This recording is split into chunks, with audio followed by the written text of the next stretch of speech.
सभी को नमस्कार। एक बार फिर से वीडियो बना रहा हूँ जो यूज़फुल होगा आपकी संस्कृत शिक्षा का जो अभी एग्ज़ाम है उसके लिए।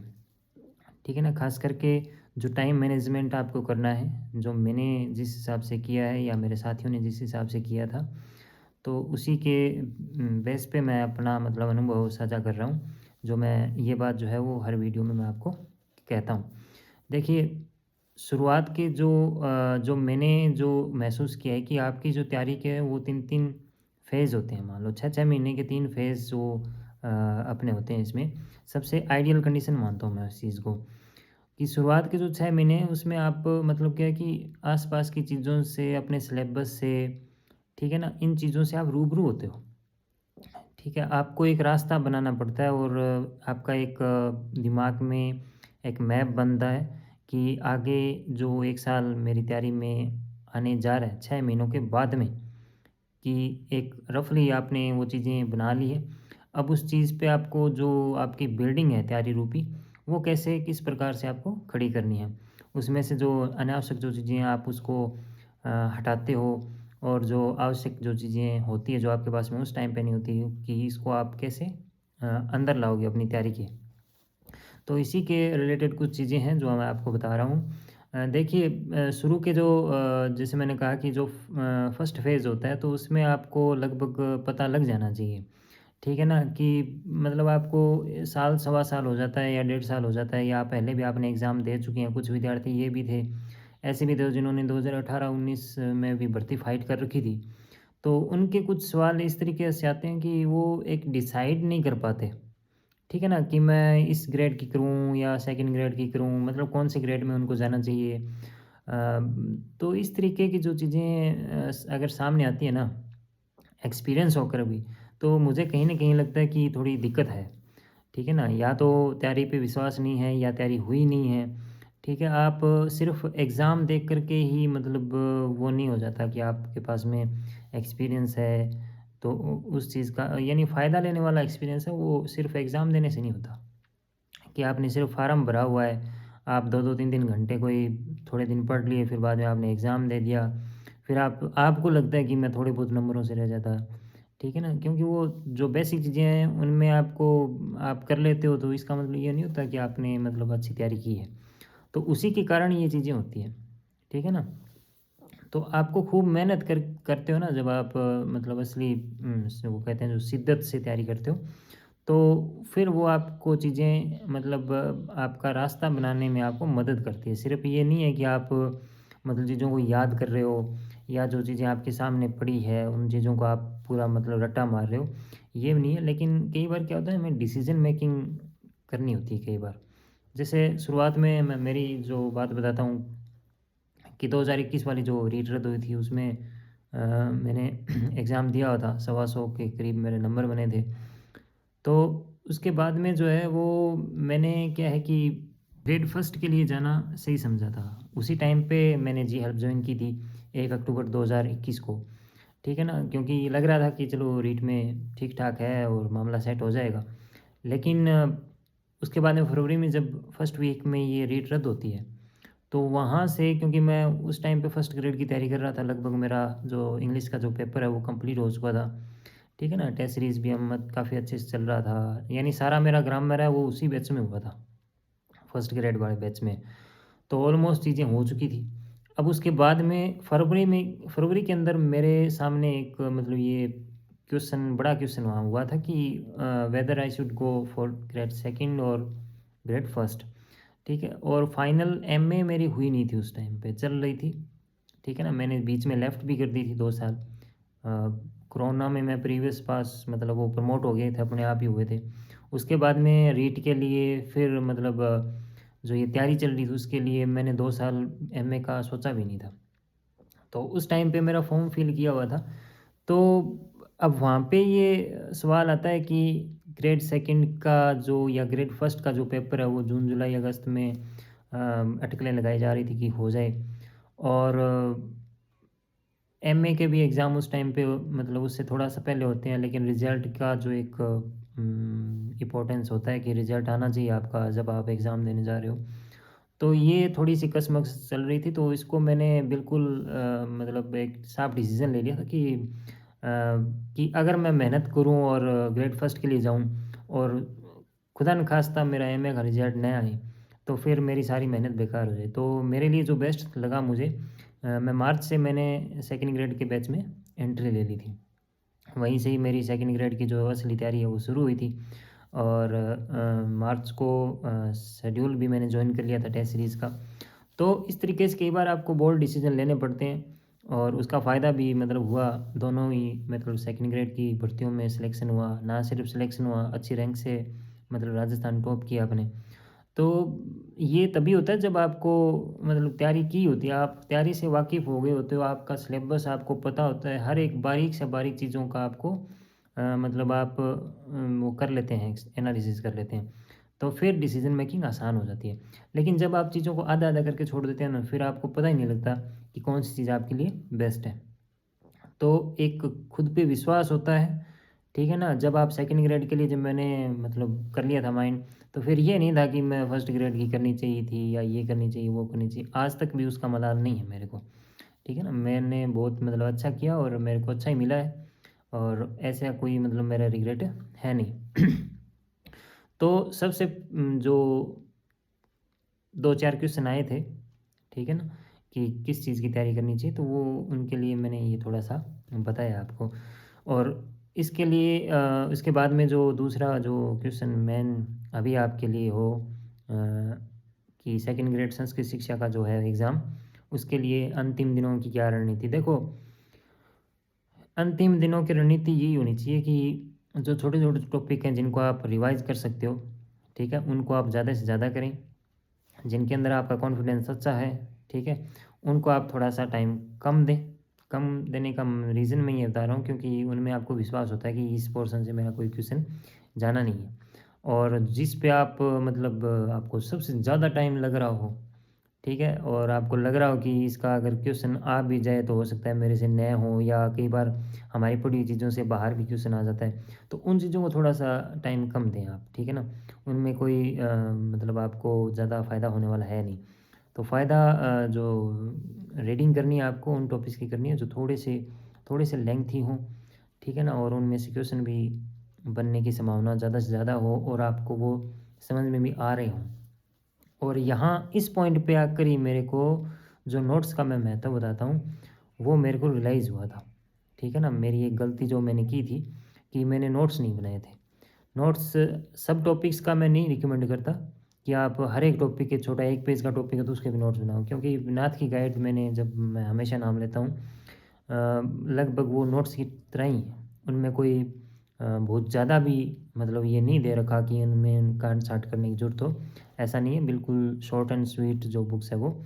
तो वो चीज़ें उनमें कई टॉपिक जैसे आपके महासागर वाले हैं, ज्योग्राफी कुछ टॉपिक्स हैं या हिस्ट्री के कुछ टॉपिक्स हैं, वो काफ़ी मतलब ब्रॉड है। तो उनके जो नोट्स अगर आप समय रहते बना लेना, तो इस टाइम पे अंतिम 20 दिनों में आपको वो सबसे ज़्यादा हेल्पफुल चीज़ें लगेगी। तो ये मैंने किया नहीं था, मैं उम्मीद करता हूँ कि आप करें इनको, ठीक है ना? कि आप वो नोट्स कहाँ से बनाने हैं, कैसे बनाने हैं, वो देखो अपना खुद का वो होता है। मेरे बताने से या क्योंकि मैंने देखो बनाए नहीं है, तो मेरा इतना वो ज़्यादा मैं अच्छा नहीं हूँ नोट्स बनाने में। तो ये आप देखें, ठीक है ना? कि आपको किस तरीके से आपको चीज़ें कैसे याद हो रही है, कहाँ क्या कैसे लिख रहे हो चीज़ों को, किस तरीके से आपकी स्ट्रेटजी है, किस तरीके से आप चीज़ों को हाइलाइट कर रहे हो, लिख रहे हो, कैसे उनके पॉइंट बना कर के। तो ये सारा विद्यार्थी का अपना एक निजी मतलब काम होता है, इसको बताया नहीं जाता किसी के द्वारा। खुद पे विश्वास करना सीखें, हर बार मैं बोलता हूँ कि आपको खुद का तरीका है ना, वो आपको तभी आप साझा कर पाओगे लोगों से बाद में। ठीक है ना? कॉपी पेस्ट वाला सिस्टम इसमें ज़्यादा कारगर साबित होता नहीं है। सबका आईक्यू अलग-अलग है, सबके दिमाग अलग-अलग हैं, ठीक है ना? चीज़ों को कैच करने की पावर जो क्षमता है, वो सबकी अलग-अलग है। तो थोड़ा-सा अपना दिमाग चलाइए ज़्यादा दूसरों के भरोसे भी मेरे भरोसे भी ज़्यादा आपको रहने की ज़रूरत है नहीं। और उसके बाद में देखो चीज़ें जो सवाल आए थे कि सर ये चीज़ें हार्ड लगी। देखो भई, संघर्ष सभी कहते हैं भी नौकरी में संघर्ष है, तो वो संघर्ष यही है। आपको अपने अकॉर्डिंग थोड़ी कोई चीज़ें मिलेगी। कि मैंने ये पढ़े हैं इसमें से पेपर बनाओ, ऐसा नहीं है। एग्ज़ामिनर जो है वो अपने हिसाब से पेपर बनाता है। आपकी तैयारी आपने कितना पढ़ा है उसको कोई मतलब नहीं है। ठीक है ना? क्या पढ़ा है? कई बार आपकी पढ़ी हुई चीज़ों में से कोई कुछ आता ही नहीं है। तो वो उनका आरपीएससी का काम है, वो अपने हिसाब से करेंगे और ये जो पेपर है ये ज़्यादा से ज़्यादा संख्या में फ़ेल करने के लिए लिए जाते हैं। पास के ये स्कूली शिक्षा वाला सिस्टम नहीं है कि आपको एग्ज़ामिनर थोड़ा सॉफ्ट पॉइंट रख के आपको पेपर बनाए। टफ से टफ चीज़ें आपको मिलेगी वहाँ पे क्योंकि उनको फ़ेल करने होते हैं। इतनी लाखों की भीड़ में से कुछ एक जो स्टूडेंट निकालने के लिए पेपर उस लेवल का ही बनाया जाता है। तो चीज़ें आसान नहीं होने वाली है, ये बिल्कुल भी आशा ना करें कि हमें हर टॉपिक जिस टॉपिक को हम हाथ लगाएँगे वो मतलब अपने आप ग्रहण हो जाएगा, ऐसा कुछ नहीं है। संघर्ष इसी का ही तो है नाम है फिर, ठीक है? कि मैंने मतलब टॉपिक कुछ मेरे को समझ में नहीं आ रहा था या थोड़ा हार्ड लग रहा था। कई बार आपको गुस्सा भी आएगा कि कई टॉपिक्स जो आप पढ़ रहे हो, टेस्ट सीरीज़ आपने जॉइन कर रखी है, उसमें टेस्ट दे रहे हो, फिर भी आपके नंबर नहीं आ रहे उस टॉपिक में, किसी ख़ास टॉपिक में, सभी तो नहीं होते ऐसे, किसी ख़ास टॉपिक में। तो गुस्सा भी आता है, थोड़ी अंदर मतलब ऐसा डिप्रेशन भी आता है, डिमोटिवेट भी होते हैं उस टाइम पे, लेकिन लगे रहने का नाम ही मतलब सफलता है। आपको इन चीज़ों से परे रहना है। स्ट्रेस ठीक है, वो क्वेश्चन कई बार गलत हो जाते हैं या ये, तो इन चीज़ों को ये आपकी ट्रेनिंग होती है टेस्ट सीरीज़ के रूप में। इन चीज़ों को आप मतलब जितना जल्दी समझ सकें आपके लिए उतना ही बेहतर है कि चीज़ें आपके हिसाब से नहीं होंगी।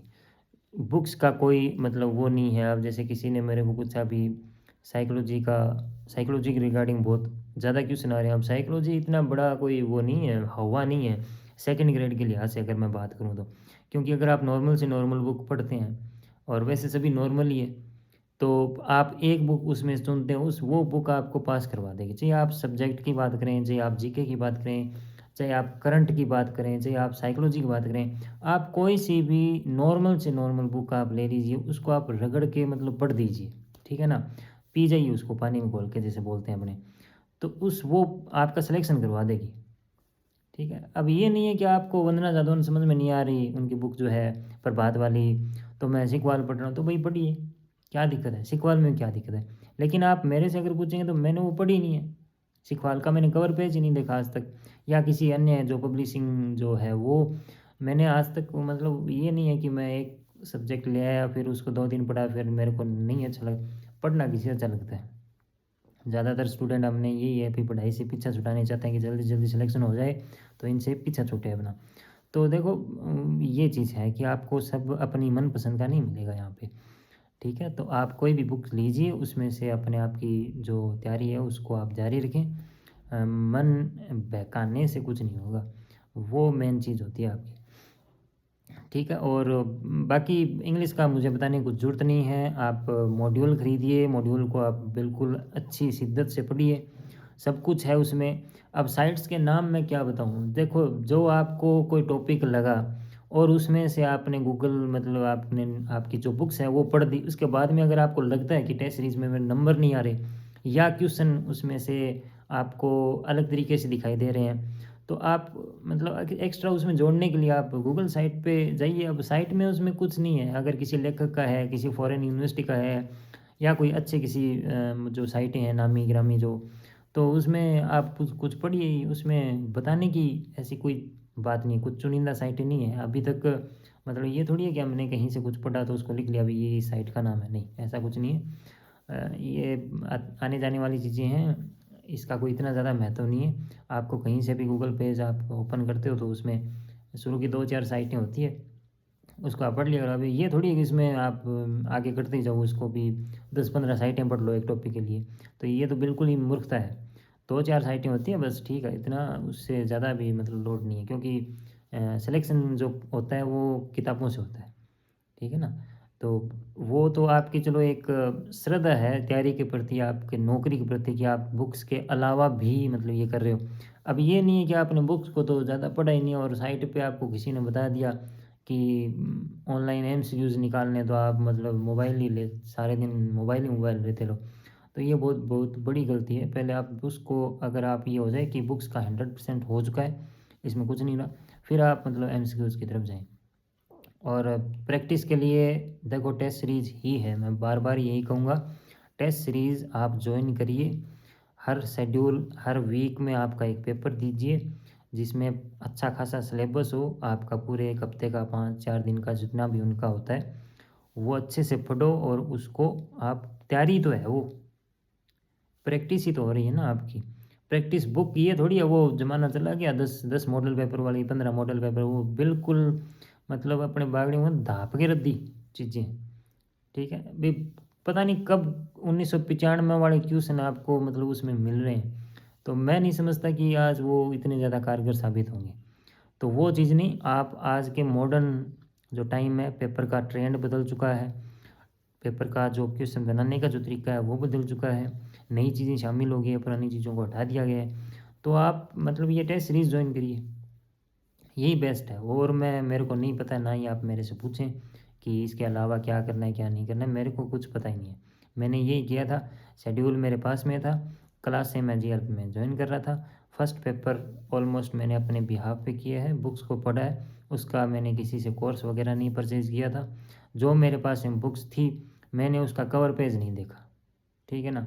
भी जो कहने का मतलब ये है कि मैं कवर पेज देख करके, या मतलब ये नहीं है कि ये अच्छी लग रही है, अच्छी लग, मेरे पास में जो थी, मेरे को फर्स्ट डे किसी ने बताया होगा, मेरे दोस्त ने प्रभात का बताया, अब मेरे को नहीं बताती उस टाइम पे उस दिन मार्केट में।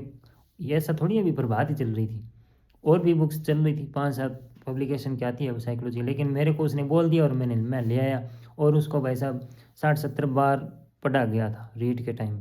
रीट के टाइम से मैंने लगा था लॉकडाउन में, अप्रैल 2020 से लेकर के, फिर वो रीट का पेपर दिया, उसके बाद में सेकंड ग्रेड के टॉपिक्स भी उसमें कुछ थे, वो भी उसी में से तैयार किए गए थे। तो बहुत भयंकर तरीके से मतलब पढ़ाई जब आप करते हो ना इस तरीके से, ये नहीं है कि आप एक दिन 15 घंटे पढ़े, दूसरे दिन आप मतलब आपका मन ही नहीं कर रहा है, और आपको ये बुक्स आपकी बेकार लग रही है कि ये तो नहीं पढ़ने हैं, इसमें से कुछ आता नहीं है, ऐसा ऐसी तैयारी नहीं होती।